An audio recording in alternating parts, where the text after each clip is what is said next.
Buenas tardes y bienvenidos a este nuevo Neurastalk. La sesión de hoy tiene un formato diferente al de anteriores jornadas. Consistirá en un debate entre un psiquiatra y un neurólogo sobre las principales alteraciones psiquiátricas en los pacientes con diagnóstico de epilepsia. Para ello, contaremos con el doctor Luz Gutiérrez Rojas, psiquiatra en el Hospital Universitario San Cecilio de Granada, y con el doctor Pablo Quiroga Subirana, neurólogo y neurofisiólogo clínico del Hospital Universitario Torre Cárdenas de Almería. Una vez finalizado el debate entre ambos especialistas, abriremos una ronda de preguntas que podrán ir formulando a lo largo de la sesión en el chat habilitado. Cedo la palabra al doctor Pablo Quiroga. Muchas gracias. Bueno, agradecer en primer lugar a Neuropar por esta formación que siempre defendemos los médicos que necesitamos una formación continuada. Vamos a hablar de un tema súper importante como es qué hacer ante las alteraciones psiquiátricas en los pacientes con diagnóstico de epilepsia. Yo creo que es una preocupación que nos implica tanto a psiquiatría como a neurología, neuropsicología. ¿Y por qué es tan importante? Principalmente pues por las connotaciones que tiene en cuanto a la predicción de la farmacoresistencia o pseudofarmacoresistencia que van a tener estos pacientes, que van a tener peor pronóstico si no controlamos esas alteraciones del estado de ánimo, como veremos posteriormente. Hay una incapacidad funcional, una incapacidad social, peor percepción, peor calidad de vida, incluso con ideas suicidas que influye mucho en la calidad de vida. Y lo bueno de esto es que cuando nosotros tenemos un diagnóstico, de hecho tenemos un tratamiento que revierte todo esto y tiene incluso una capacidad de un tratamiento antiepiléptico, como veremos en nuestros pacientes. ¿Qué nos puedes decir al respecto, estimado Luis? Bueno, pues yo también me uno a las felicitaciones. Muchas gracias a NORADFAR por tenerme en cuenta para esta ponencia, para este debate o entrevista que vamos a tener Pablo y yo. Y nada, bueno, decir que, claro, la psiquiatría y la neurología quizá ahora parece que está más compartimentada, pero durante muchísimo tiempo pues los psiquiatras y los neurólogos eran neuropsiquiatras, ¿no? Y es verdad que a lo mejor tendríamos que conseguir pues que los psiquiatras tuviéramos un mejor conocimiento y tratamiento de las epilepsias y quizá los neurólogos un mejor conocimiento y tratamiento de las comorbilidades psíquicas que aparecen en pacientes con epilepsia. Como señalaba mi compañero Pablo, pues es verdad que los pacientes con epilepsia y trastornos del estado de ánimo, fundamentalmente depresión y ansiedad, pues ahí son dos entidades que hay una bidireccionalidad. Sabemos que los pacientes con depresión pueden tener hasta 3 o 5 veces más probabilidades pacientes con epilepsia tienen de 3 a 5 veces más probabilidades de tener cuadros de depresión y ansiedad, pero lo que quizás no tenemos tan claro es que pacientes con depresión también tienen más probabilidad, un poquito menos, 2 o 3 veces más, probabilidad de tener epilepsia. Quizás esto no lo tenemos muy en cuenta, pero revisando todo este tema, que estaba revisando estos días para esta ponencia, pues es verdad que pensando en pacientes, es cierto que pacientes de corte ansioso-depresivo han tenido con mayor frecuencia crisis epilépticas. Y también pseudocrisis, que quizás luego lo podríamos abordar cómo encontrar la diferencia. Luego son dos entidades claramente que se dan de forma conjunta y que efectivamente incide mucho en la pérdida de calidad de vida, en la pérdida de funcionalidad y en la discapacidad del paciente para poder llevar una vida normal.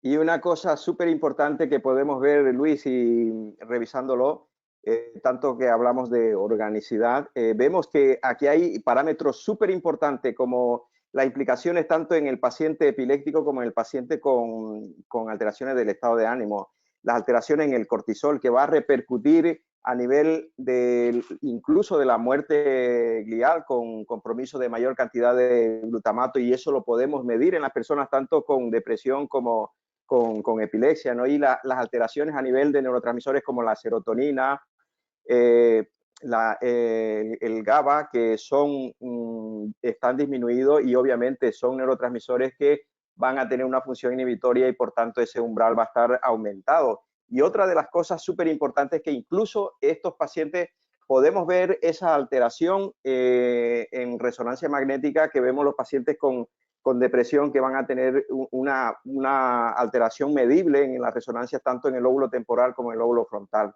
¿Qué nos puede decir al respecto, Luis?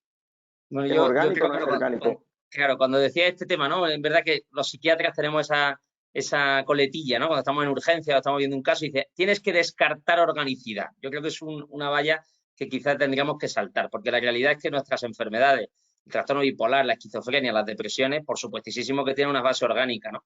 Pero bueno, lo hemos compartimentado así de esta forma. Y en este caso, el que el paciente tenga depresión o tenga epilepsia o tenga las dos cosas, pues está claro que hay un mecanismo etiopatogénico común, ¿no? Y señalaba varios factores. Yo me quedaría con 3 que son muy importantes.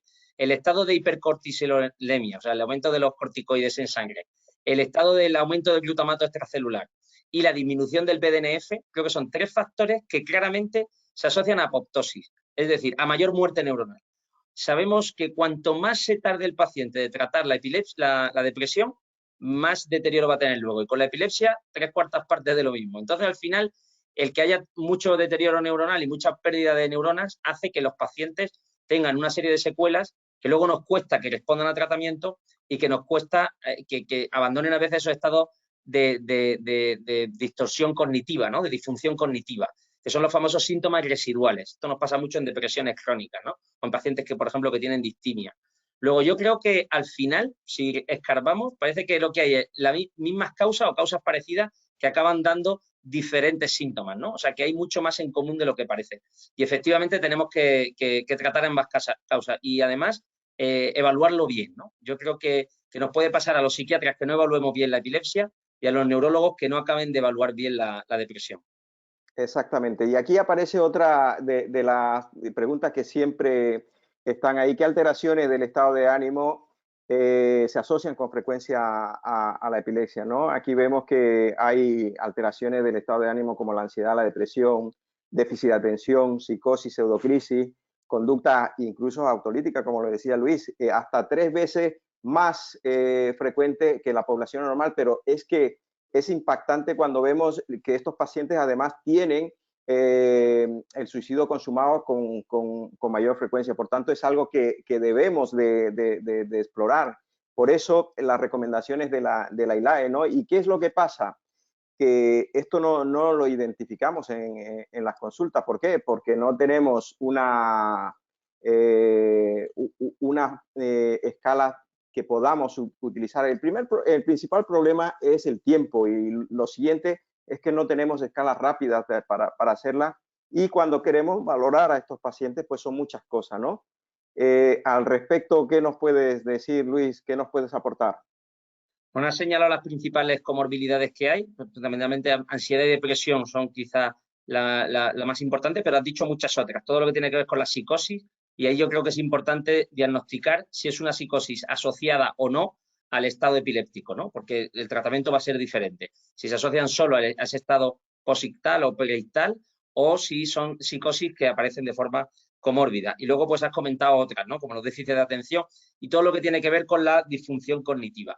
También, clásicamente, había un tema que me gustaba, me acuerdo siempre de la figura de Dostoyevsky, ¿no? Este autor ruso, que era epiléptico, y se habla también de la personalidad epileptógena o epiléptica, ¿no? Son esas personas con ese comportamiento, ese contacto, a veces un poco, la palabra suena mal, pero creo que lo define bien, ¿no? Que le dicen viscoso, ¿no? De irse por la grama, ser puntillosos, obsesivos, centrarse como mucho en el detalle, en lo pequeño, y que tengan quizá una cierta dificultad para abstraer o ver las cosas de una forma un tanto más general. Muchos pacientes me cuadran en estos rasgos de personalidad, ¿no? Y tenemos que tenerlo en cuenta de cara a cómo poder ayudar al paciente y valorarlo. Luego, como decía, esas son las principales comorbilidades. Y aunque es verdad que dice Pablo, tenemos poco tiempo, quizá podríamos dar algunos tips, algunas pistas para ver cuáles son los principales síntomas que en una consulta rápida podemos evaluar para saber si nuestro paciente padece o no síntomas de depresión. Pero una de las cosas que ya nos podemos quedar es con esa valoración también de la personalidad del paciente que muchas veces no se hace y que grandes expertos en las alteraciones psiquiátricas, los pacientes epilépticos lo aconsejan. Una de las otras preguntas que son súper importantes, ¿cuál es la importancia de la valoración de la comorbilidad psiquiátrica asociada a la epilepsia? Yo creo que si nos quedamos con este mensaje, es súper importante. Predice la farmacoresistencia, el pronóstico de nuestros pacientes. Por tanto, eso es contundente. Más de un 30% de los pacientes con alteraciones con epilepsia del lóbulo temporal, del lóbulo frontal, epilepsia generalizadas, van a tener este problema que lo debemos de asociar. Predice incluso la mala evolución de los pacientes con cirugía, ¿no? Por tanto, no se concibe actualmente que una unidad de epilepsia no tenga incluido en el equipo multidisciplinar a un psiquiatra, a un psicólogo, un neuropsicólogo que aporte toda esa valoración que va a aportar el bienestar de estos pacientes. Muchos de estos pacientes, tenemos casos que hemos intervenido con Pedro Serrano, un gran amigo, que hemos intervenido pacientes y le hemos solucionado el problema de las crisis, pero han aparecido problemas de comorbilidad psiquiátrica que la familia ha dicho, mire, yo prefiero que tenga crisis de vez en cuando a que tenga este problema que muchas veces, pues, si valoramos antes, pues nos va a aportar muchísimo, ¿no? Al respecto, ¿qué nos puedes decir, Luis? Bueno, pues en esta línea, ¿no? Que muchas veces es posible que tengamos fármacos y posibilidades de controlar bien la epilepsia, pero a lo mejor aparecen otros síntomas que no sabemos manejarlos bien o no los identificamos o no los tratamos y que efectivamente son los que más se van a asociar a una peor calidad de vida. O sea, a lo mejor el paciente ya no tiene crisis, pero no está mejor. Esto suena paradójico, pero puede darse el caso, ¿no? Y yo creo que es porque no evaluamos, porque además sabemos que los pacientes que tengan depresión o que tengan ansiedad y si tienen ideación suicida o esas distorsiones cognitivas, van a responder peor a los antiepilépticos. Luego, como bien señalabas, un abordaje multidisciplinar, tener siempre en cuenta la figura del psiquiatra o la figura del neuropsicólogo, que pueda evaluar y ver dónde está el huevo o la gallina, que a veces no es fácil, porque pueden ser efectos secundarios de los fármacos antiepilépticos o puede ser una comorbilidad. Tampoco es tan difícil saberlo porque se pueden evaluar ambas cosas, ¿no?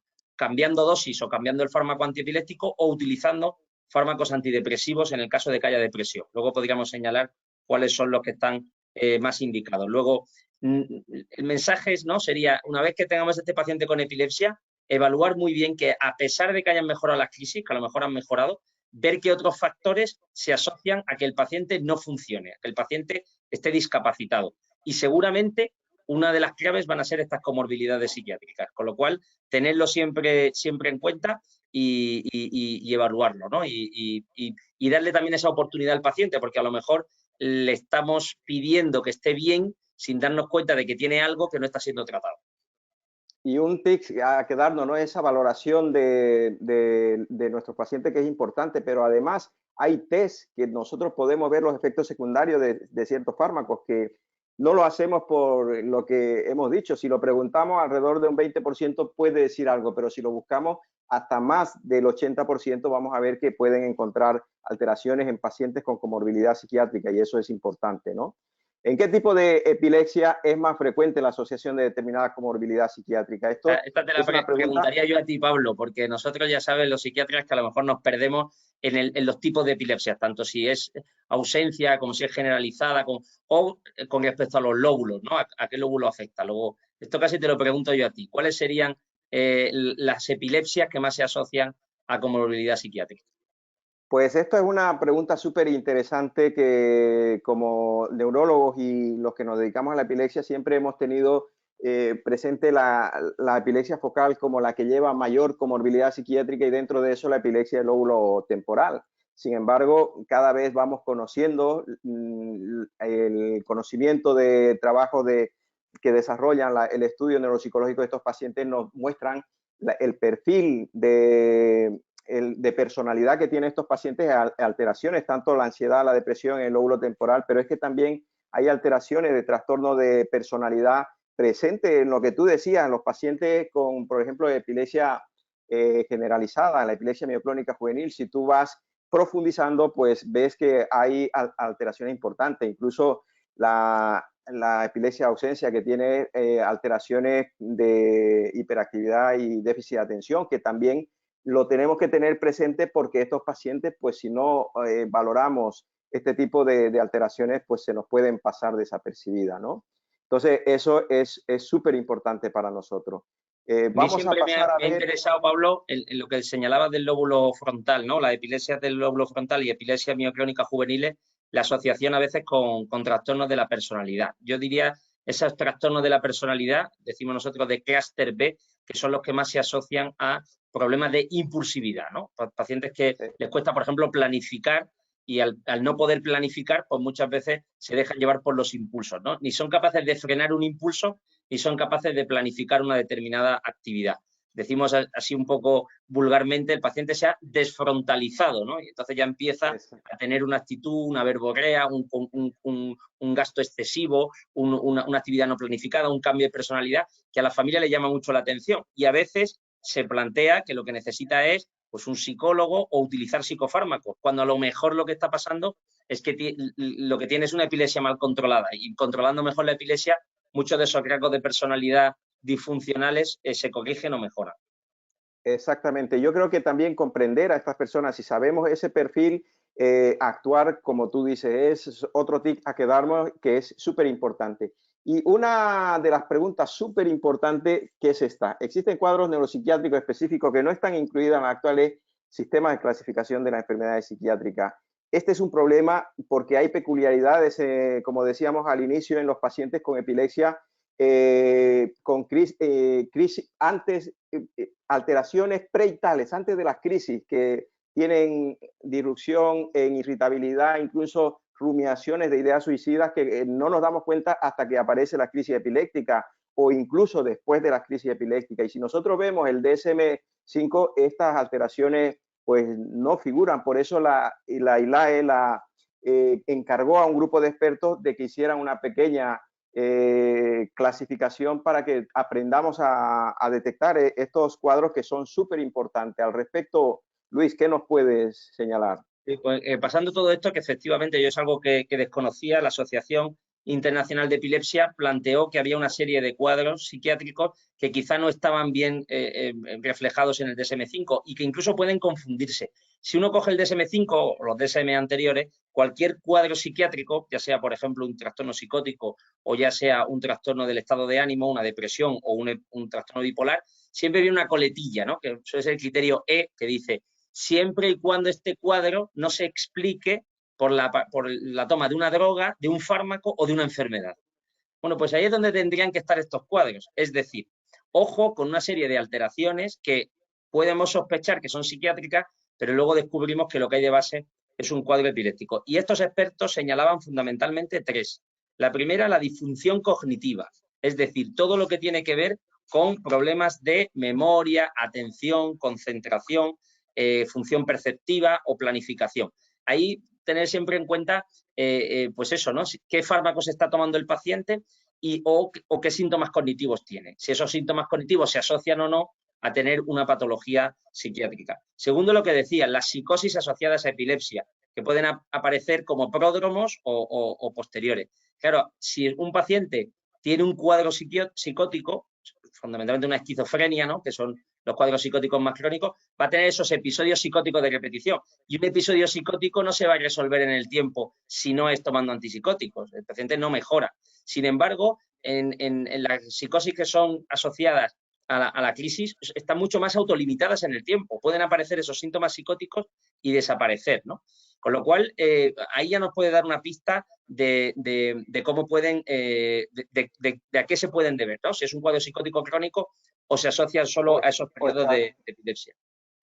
Es más, los pacientes te lo cuentan, ¿no? Que de pronto tienen esa sensación de tristeza que viene de pronto y desaparece de pronto. Y cosas que llaman la atención también, las crisis explosivas de crisis de pánico, ¿no? Que si tú lo valoras, muchas veces estos pacientes pueden concebirse como una crisis de pánico en toda regla y tratarla como tal, cuando vemos que eso está relacionado con una crisis epiléptica que son de corta duración. Y esto, Kanner, cuando hacemos... Esos serían, Pablo, por decirlo así, los tres grandes grupos que señalan estos expertos. Hemos dicho las disfunciones cognitivas, hemos dicho la psicosis y lo que tú estabas señalando ahora, que son esos cuadros afectivos somatomorfos, le ponen la palabra de disfórico, que son esas crisis de ansiedad, esas crisis a veces incluso de episodios que nos pueden confundir con un episodio maníaco, pero que lo importante es que están autolimitadas, ¿no?, en el tiempo, y otro factor importante que son bastante endógenas.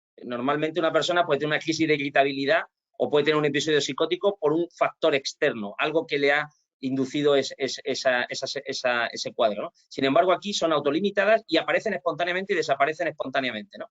Entonces, creo que por ahí podemos tener una cierta pista que son más secundarias a las epilepsias. Sí. Y lo importante de conocerlas para también lo que tú decías, que cuando la identificamos, el tratamiento pues va a ser totalmente diferente. Y aquí tal vez esto es una cosa que corresponde al neurólogo. Podemos desencadenar algunos problemas psiquiátricos al controlar perfectamente la crisis y la actividad epiléptica valorada en un electroencefalograma. Y esto es lo que nosotros conocemos como una normalización forzada. De pronto, un paciente que tenía una cadencia de crisis X y que de pronto con un cambio de medicación vemos que ese paciente ha quedado erradicado, se han eliminado las crisis epilépticas, pero de pronto hay una aparición de trastornos psicóticos afectivos agudos que llama la atención. Y nosotros cuando valoramos, porque esto es súper importante, conocerlo, identificarlo, diagnosticamos lo que conocemos. Por tanto, si sabemos de que existe una cosa que se llama normalización forzada, tenerlo en cuenta que aparece esta clínica. Y aquí viene también la otra parte de la familia.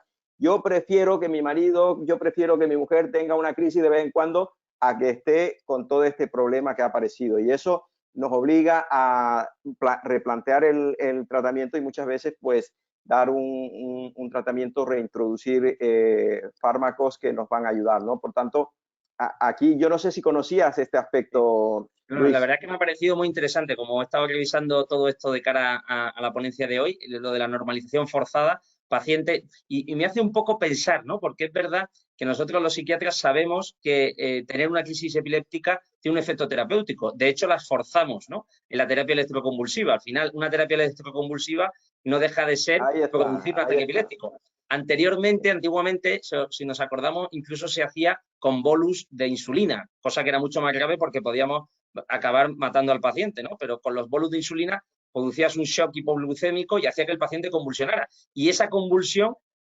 casualmente tenía un efecto terapéutico. Esto básicamente lo sabían los neuropsiquiatras que trabajaban en esos grandes hospitales psiquiátricos, veían cómo pacientes que tenían psicosis y tenían epilepsia, cuando convulsionaban, la psicosis mejoraba. Cosa sorprendente. Dijeron, oye, pues algo hace el brote epiléptico, el estado epiléptico. Y de hecho lo empezaron a hacer unos italianos precisamente provocando esas descargas. Bueno, pues a la inversa, ¿no? Parece que cuando mejoramos la epilepsia, resulta que a lo mejor algunos de estos cuadros psicóticos aparecen, ¿no? Y eso puede llamarnos la atención.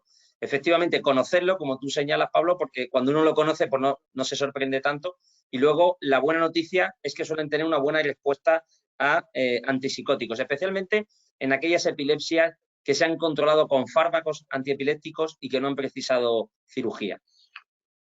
Perfecto, pues es otro de los tips que nos tenemos que llevar a casa. Y otra cosa, es frecuente la depresión mayor de suicidio y parasuicidio en las personas con epilepsia. Tú que has estado revisando todo esto, Luis, ¿qué te impresiona? Porque para nosotros esto es una cosa muy, muy grave, muy importante. Bueno, pues varios mensajes. Antes decíamos que en los pacientes que tienen epilepsia, aproximadamente de 3 a 5 veces más las probabilidades de sufrir un cuadro depresivo. Los cuadros depresivos además son bastante frecuentes porque a lo largo de la vida pueden aparecer hasta en un 20% de la población. Pues imaginaos un aumento de esa prevalencia. Segundo, la depresión es el principal factor de riesgo asociado a un intento de suicidio o a un suicidio consumado. Esto también es importante saberlo porque a veces parece que el suicidio lo englobamos dentro de, no sé, de la categoría de lo moral, de uno que decide quitarse la vida. La mayoría de la gente que intenta quitarse la vida es porque pues tiene un cuadro depresivo de base. Y eso es importante evaluarlo. A veces los médicos tenemos miedo de hablar de estas cosas.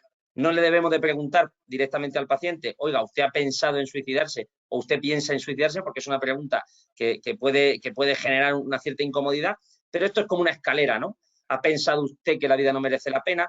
¿Ha pensado usted alguna vez acostarse y amanecer muerto? ¿Desearía usted morir antes o piensa usted o fantasea mucho con la muerte? Y luego ya sí que se puede preguntar si ha respondido a todo eso que sí, si alguna vez ha pensado en cómo hacerlo o si incluso tiene algún plan suicida. Y por supuesto también valorar los antecedentes familiares de depresión y de suicidio consumado, que claramente hay un correlato biológico, ¿no? Y luego una cosa más, dentro de las cosas que he revisado, hubo algún warning por metaanálisis que se publicaron recientemente en 2019 acerca de que algunos fármacos antiepilépticos se podían asociar a estas conductas suicidas. Esto me recuerda un poco a lo que pasa con los adolescentes y los antidepresivos. También hubo algún warning que decía que los antidepresivos se podían asociar a ideación suicida en adolescentes.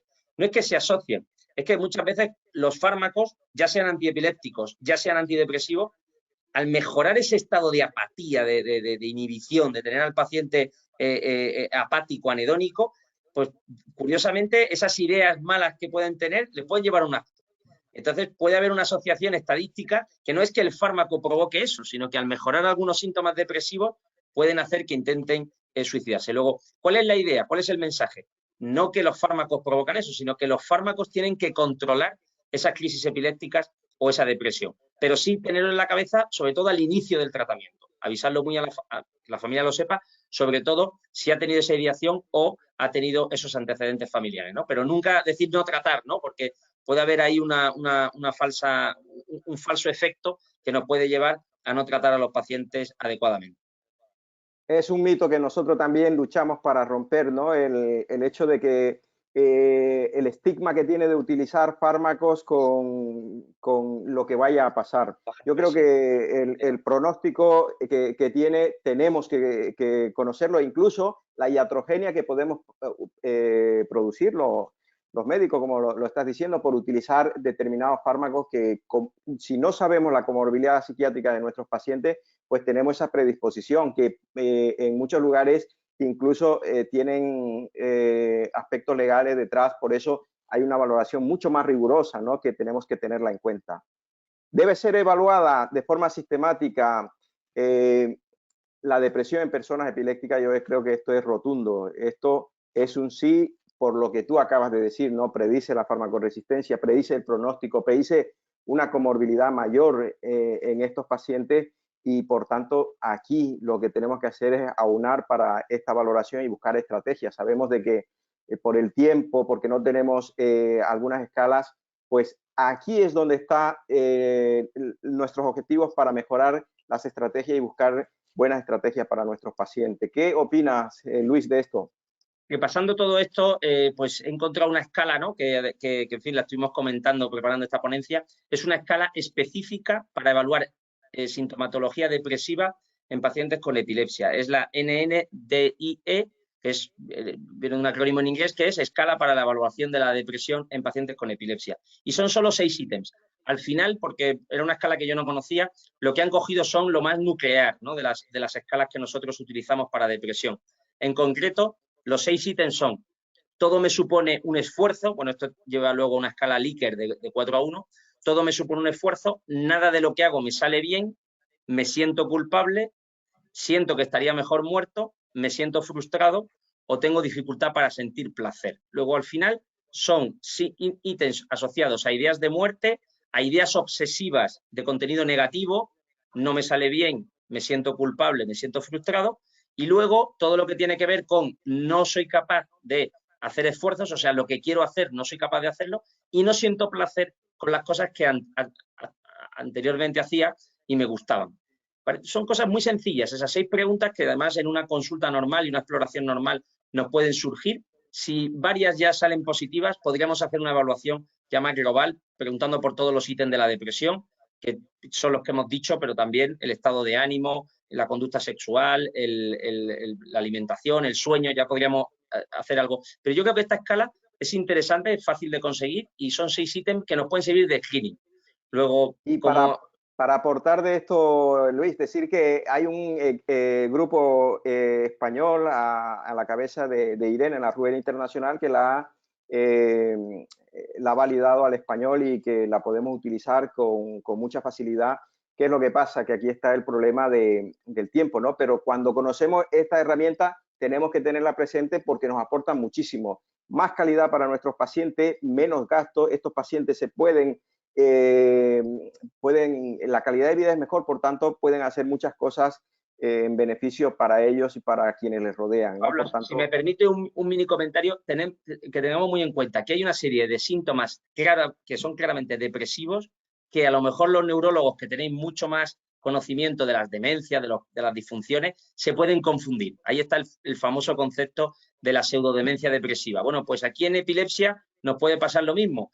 Una serie de ítems que tienen que ver con no disfruto, no me concentro, estoy apático, estoy desganado, todo me cuesta esfuerzo.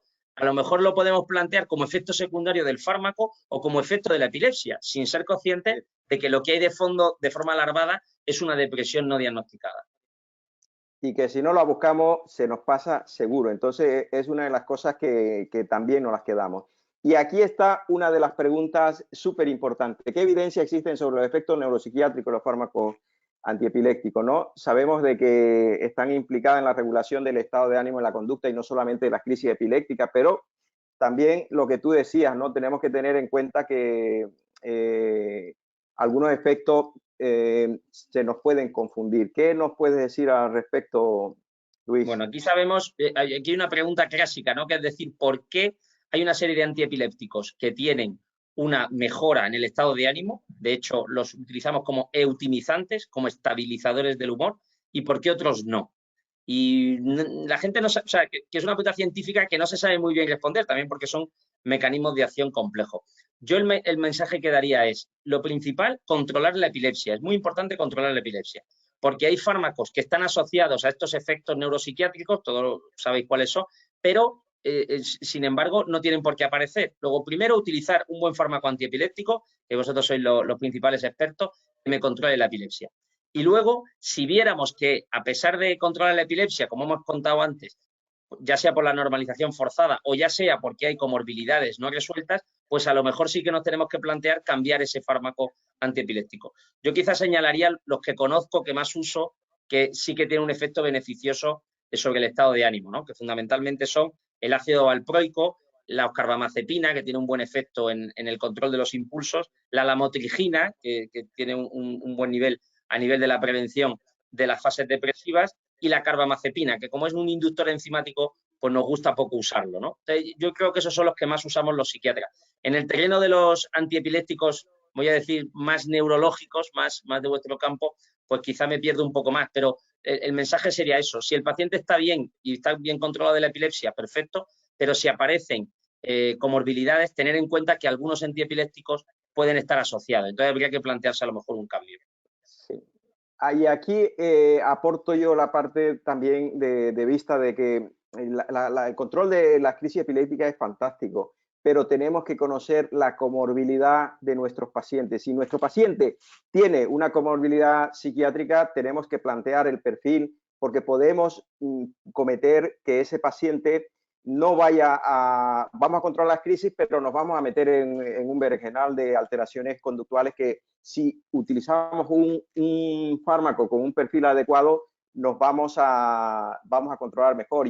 Yo siempre pongo el ejemplo de Messi. Si a Messi lo pongo de portero, pues no va a rendir igual que si juega donde tiene que jugar. O esto lo tenemos que tener en cuenta porque el perfil psiquiátrico de nuestros pacientes es súper importante para buscar el fármaco.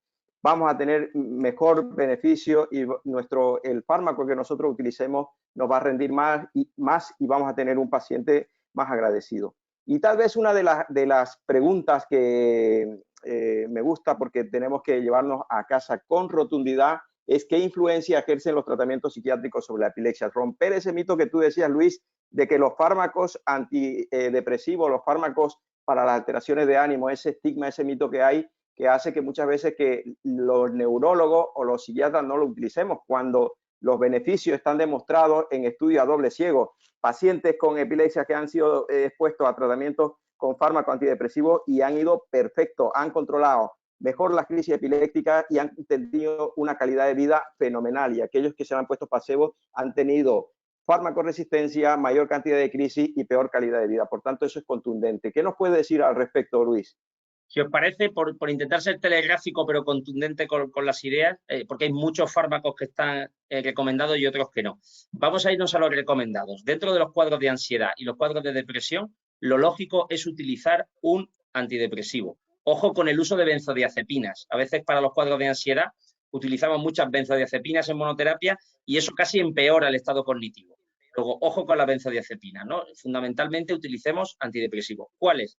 Dentro de los ISRS, yo me quedaría de elección con sertralina, escitalopram, porque algunos metaanálisis señalan que siendo todos muy parecidos, sertralina y escitalopram tienen como el mejor balance riesgo-beneficio. Si me fuera un fármaco dual, que como sabemos también actúa sobre la noradrenalina, pues por quedarnos con opciones, yo me quedaría con dos, la duloxetina y la desvenlafaxina. Desvenlafaxina porque se salta el paso hepático de la venlafaxina, se tolera mejor y tiene menos interacciones, y duloxetina porque es muy noradrenérgico. Luego, en toda la comorbilidad de ansiedad, depresión y somatizaciones va muy bien. Yo me quedaría con esa recomendación. Y luego decir también una mini píldora de vortioxetina, que es un fármaco multimodal que tiene también un buen efecto en la comorbilidad con epilepsia y además es el mejor fármaco, un poco el gold estándar, a la hora de tratar los síntomas cognitivos asociados a depresión. Luego, ISRS, escitalopram, sertralina, duales, duloxetina, desvenlafaxina y como multimodal, vortioxetina. Y si nos tenemos que ir a lo no recomendado, a lo que tenemos que tener cuidado, bueno, tener cuidado con algunos tricíclicos, es verdad que lo utilizamos muy poco, o sea que yo intentaría no usarlo, además se toleran mal. La maprotilina, ¿no? Pues tener cuidado con ella también. Luego también con algunos, ya digo, algunos tricíclicos estarían no recomendados por eso, porque aumentan el umbral convulsivo. Y luego el bupropion. El bupropion es un buen fármaco, es dopaminérgico, nos da un plus en los síntomas más dopaminérgicos, pero es de los que está más asociado a una disminución del umbral convulsivo, con lo cual sería otro fármaco que yo no recomendaría. Y dentro de las benzodiazepinas, ya he dicho antes que intentar abolirlas, sobre todo en monoterapia, pero bueno, si vamos a usarlas, ojo con el alprazolam. Sería la única que no está recomendada porque también podría darnos problemas a ese nivel. Además de que muchos de estos fármacos,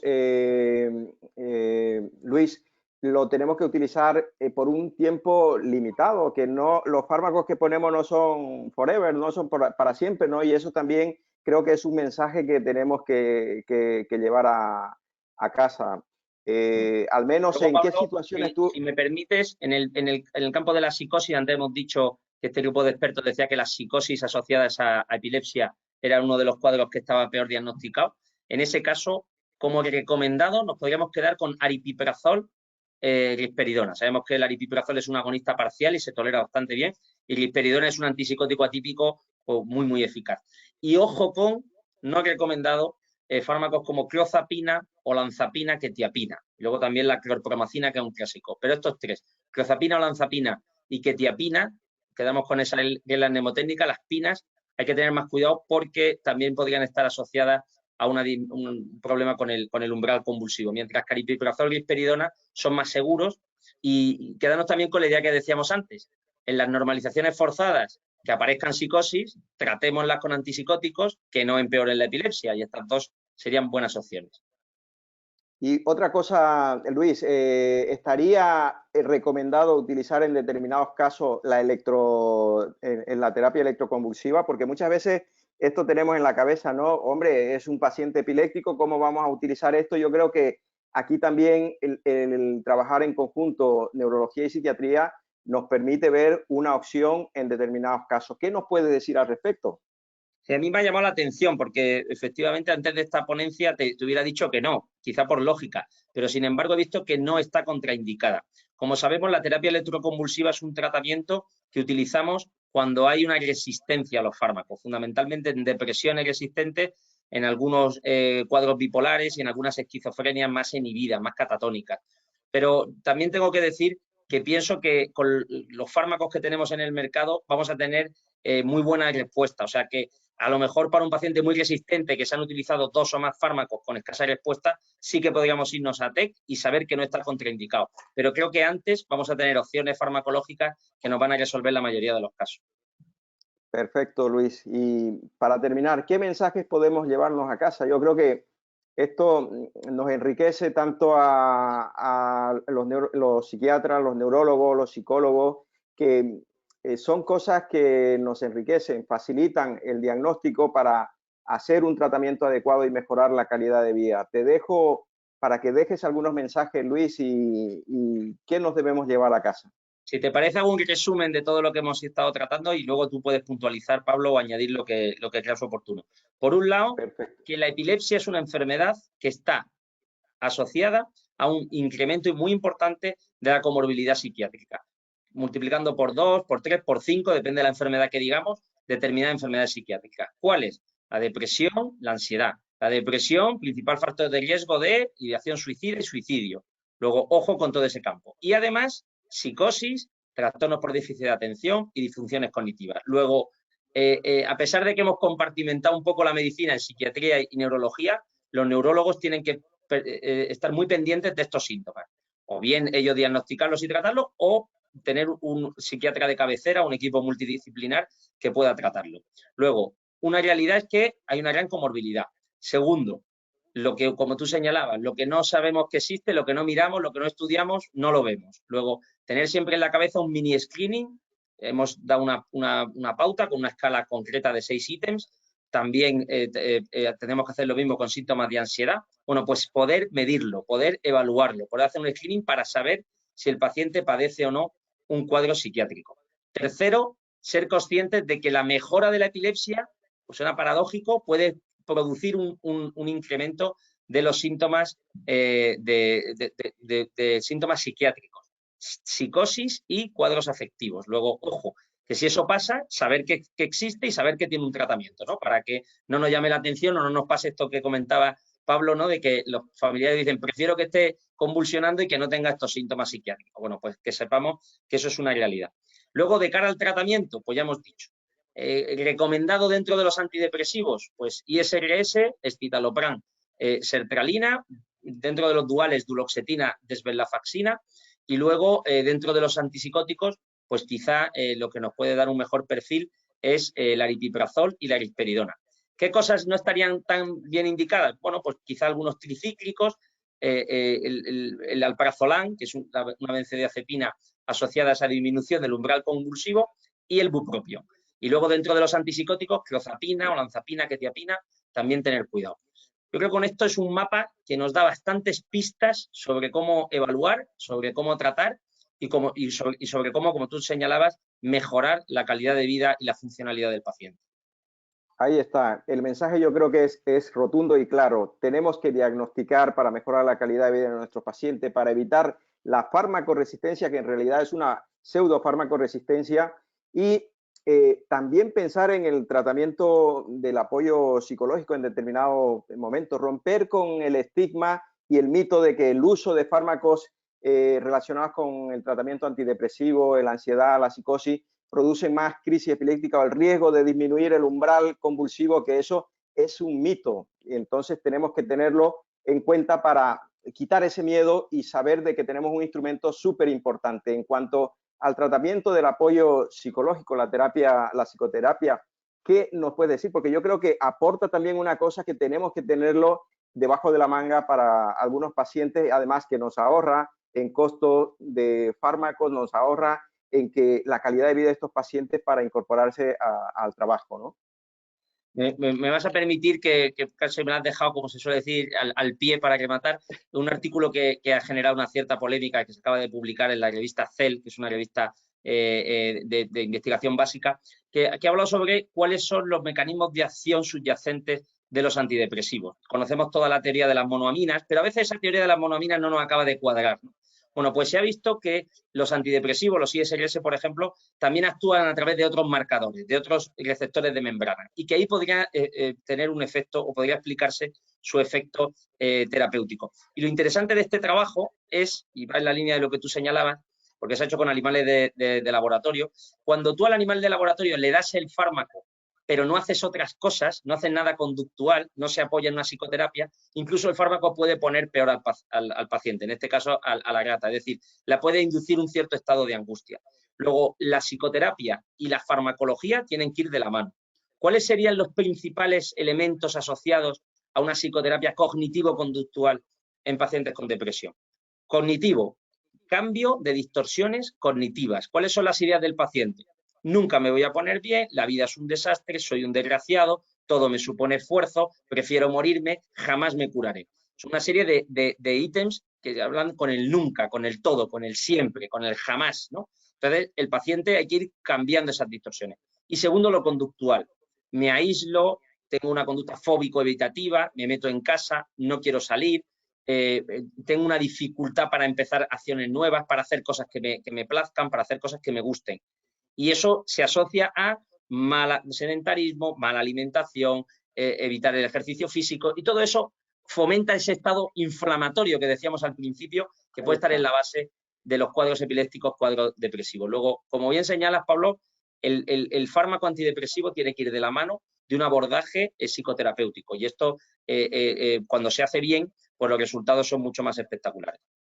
Por eso, como neurólogos, debemos de dar el mensaje no solamente del uso de fármacos. Hay tratamientos que son fármacos, yo siempre digo, y tratamientos que no son fármacos. Evitar el aislamiento, la actividad física, como tú decías, que es súper importante, no solamente porque te va a dar una calidad de vida, riesgos cardiovasculares mejor, sino la imagen, ¿no? Evitar el aislamiento que también conlleva a ese autoestigma que las personas, como tú bien decías, se aíslan y empiezan a entrar en un círculo, una pescadilla que se come la cola que agrava y empeora la calidad de vida de nuestros pacientes. Por tanto, yo creo que personalmente he aprendido muchísimo. Dice que uno aprende más cuando intenta enseñar y esto es lo que me ha pasado a mí.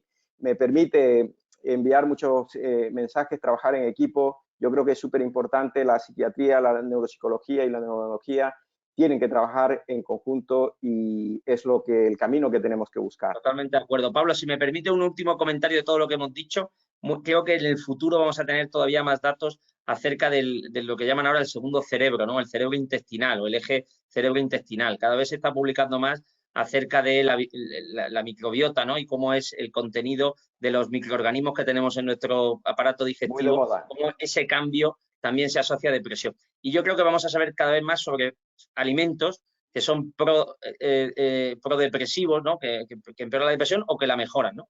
Y cada vez vamos a tener más complementos vitamínicos, eso también lo sabemos con respecto al funcionamiento cognitivo y al funcionamiento. Al final te vas dando cuenta de que todos son como piezas de un puzzle y todo está muy interrelacionado. Quizás nuestras compartimentaciones estancas nos hacen daño, porque son todos vasos comunicantes y cuando uno entiende de endocrinología, de alimentación, de ejercicio, al final te das cuenta que al otro lado tienes una mejora neurológica y una mejora afectiva. Perfecto. Vamos a entrar a una parte importante también, que son las preguntas. No sé si, Luis Poveda, nos puedes pasar a las preguntas. Estoy aquí conectado. Primero que nada, agradeceros este tan interesante debate. Ya tenemos bastantes preguntas, así que voy a lanzaros esta primera. De acuerdo a los efectos secundarios de los antidepresivos, ¿cuál es el que se recomienda en un paciente adulto mayor diagnosticado de epilepsia con un cuadro depresivo e insomnio? Bueno, como antes decía, porque al final, si uno se quiere a la evidencia científica, te das cuenta de que tampoco hay tantísimos trabajos hechos justo con pacientes con epilepsia. Luego, a la hora de elegir un fármaco, primero evitar, por supuesto, en caso de epilepsia, cualquiera que disminuya el umbral convulsivo, y luego tenemos muchas opciones. O sea, no es que digamos que este es el que hay que utilizar. Claro, si me preguntaras por un cuadro de insomnio, pues por ejemplo, una estrategia que solemos utilizar bastante los psiquiatras, yo diría dos estrategias. Una es utilizar la mirtazapina. La mirtazapina sabemos que es un fármaco dual, no está contraindicado en caso de epilepsia y es un fármaco que da sueño, por ese efecto antihistaminérgico. Luego lo damos de noche, mejora el sueño y además tiene el efecto antidepresivo. Quizás su pega es que al ser antihistamínico, ojo con los aumentos de peso, ¿no? Que a veces se asocia a ganancia ponderal. Otra estrategia que hacemos es utilizar un ISRS o un dual, ya he dicho antes cuáles, que tendrá un efecto antidepresivo o la misma vortiosetina, y asociarlo a otro fármaco que mejore el sueño. Aquí utilizamos bastante la trazodona, ¿no? El famoso Deprax, que es un fármaco tetracíclico que mejora el sueño, tiene poco efecto antidepresivo, hay que utilizar la dosis alta para que tenga efecto antidepresivo, pero mejora el sueño bastante y va bien combinado con un ISRS o con un dual por la mañana. Y como neurólogo aquí podría aportar también que hay que ver la otra medicación que está tomando el paciente, la comorbilidad asociada, si tiene diabetes, si tiene hipertensión, si tiene hipercolesterolemia. Y ante todo, insistir también en un primer momento a la higiene del sueño, ¿vale? Es una de las cosas que muchas veces yo siempre digo a mi paciente. Si tú tienes una china en el calzado y te hace daño, el tratamiento no es analgésico, es quitarse esa china. Muchas veces es la mala higiene de sueño que tienen nuestros pacientes que lleva a que tengan conductas que entran en un circuito, en un ciclo vicioso, ¿no? Por tanto, es súper importante. También tenemos algunas alternativas como es la melatonina o otros medicamentos que nos pueden facilitar. En último paso, entrar a estos fármacos, pero en primer instante dar una oportunidad, porque estos cambios pueden ayudar. Recordar que tienen alteraciones del estado de ánimo que muchas veces se encierran. Insistir en el ejercicio físico, insistir en salir, eso le va a dar mucho a nuestros pacientes, más contacto y va a mejorar la calidad de sueño. Eso está comprobado. Yo siempre tengo esa estrategia y luego insistir en los fármacos. En la línea que dice Pablo, es verdad que eso hay que evaluarlo siempre, ¿no? Hay pacientes que dicen, doctor, es que yo duermo muy mal o me cuesta mucho coger el sueño por la noche y resulta que se levantan muy tarde. Efectivamente, estás haciendo un pan con unas tortas y te dedicas a darle fármacos para dormir, ¿no? Yo, efectivamente, una vez que se ha evaluado todo eso y efectivamente sí que vemos que hay un cuadro de insomnio, es cuando ya nos podemos plantear determinados tratamientos. Pero estas estrategias que decía, creo que combinan bien la mejora del sueño y el efecto antidepresivo. Sí, perfectamente. Tenemos también un producto por ahí que se llama Serignol, que a mí me es muy auxiliado y va muy bien. En estos pacientes que tienen cosas que le podemos aportar, insistir en eso, ¿no? Si hay alguna otra pregunta, Luis Poveda. Sí, hay bastantes. ¿Cómo se podría tratar un TDAH en un adulto con epilepsia? Bueno, es una buena pregunta y aquí me vais a pillar. En principio, por lo que yo sé, a lo mejor Pablo me contradice, los fármacos para el TDAH no están contraindicados en pacientes con epilepsia. Entonces, lo que yo haría sería una estrategia típica de tratamiento del TDAH. Empezar por los metilfenidatos, que son los que más conocemos y mejor se toleran, y si el metilfenidato nos falla, pues tenemos otras opciones. Tenemos, por ejemplo, la tomoxetina, o ahora tenemos derivados como el Elvanse, ¿no? La dexanfetamina, que es un derivado anfetamínico. Pero yo empezaría con un metilfenidato para el TDAH. También hay que ver el subtipo. La tomoxetina, como sabéis, es un fármaco inhibidor de la recaptación de la noradrenalina. Es como la reboxetina. Luego va a tener un efecto específico sobre ese neurotransmisor y, por tanto, va a mejorar esos síntomas de déficit de atención y de dificultad en la concentración o para mantener la atención sostenida. Lo has dicho perfectamente, Luis. Yo creo que esas son las opciones geniales que tenemos que utilizar, pero también insistir en la parte el apoyo de psicoterapia que necesitan estos pacientes, porque muchas veces nos van a ahorrar fármacos. Es verdad que le tenemos mucho miedo a muchos de estos fármacos, pero lo podemos utilizar, pero también tener en cuenta, por todo lo que ha dicho Luis, que la psicoterapia ahí también ayuda mucho. Estos pacientes son muy impulsivos y tienen un perfil que podemos ayudarle en ese aspecto también. Vale, pues vamos con la siguiente. ¿Qué comorbilidades psiquiátricas son más frecuentes en epilepsia en niños y adolescentes? ¿TDAH o trastornos de conducta? Bueno, yo diría que la patología psiquiátrica muchas veces en niños y adolescentes está, pero se ve de otra forma. Si hay un trastorno bipolar infantil, por ejemplo, está, pero los síntomas de la manía y los síntomas de la depresión en un niño son distintos. Entonces, muchas veces esto que comentaba Luis, dice, las alteraciones conductuales, es que algunas alteraciones conductuales a veces son propias de un cuadro afectivo.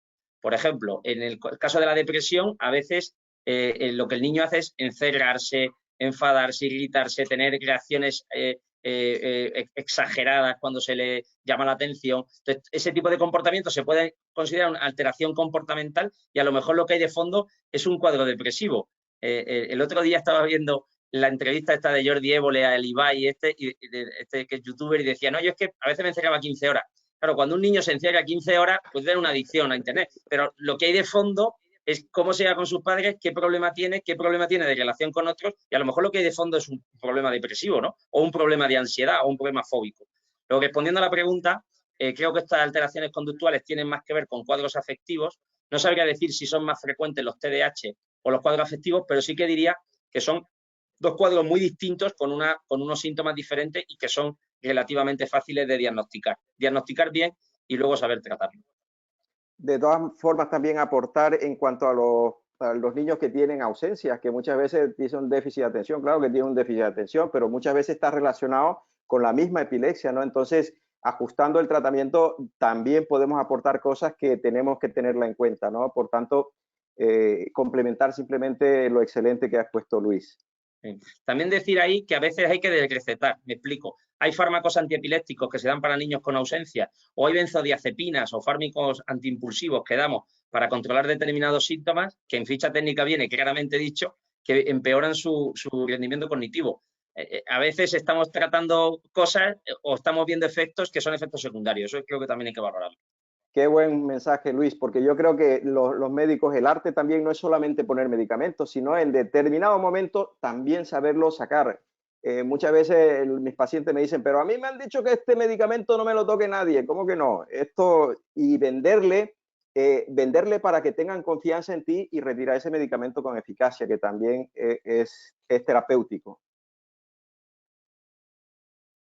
Más preguntas, Luis Poveda. Vamos con la siguiente pregunta.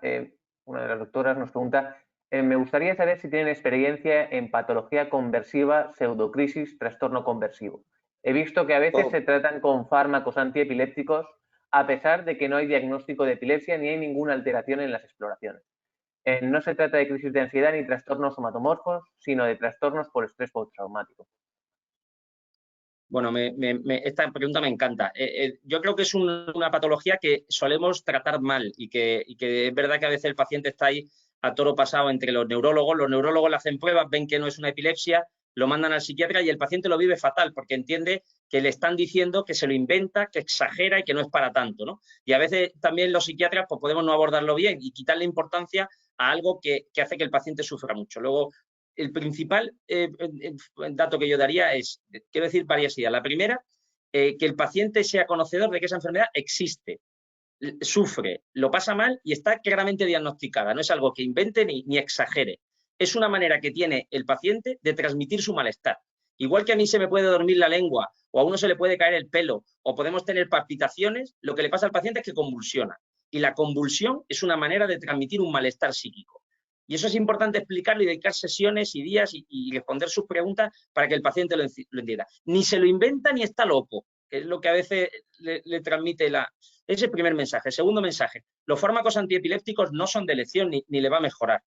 Entonces, lo que tenemos que ver es, muchas veces mejoran más con un ISRS, porque el ISRS lo que hace es prevenir la ansiedad y la depresión. Hay trabajos publicados en pseudocrisis con sertralina. Empecé con un fármaco que nos va a dar mucho juego porque tiene también un efecto antiobsesivo.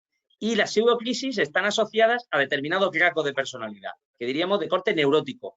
Son personas que al no poder expresar su sufrimiento verbalmente, lo expresan mediante el cuerpo.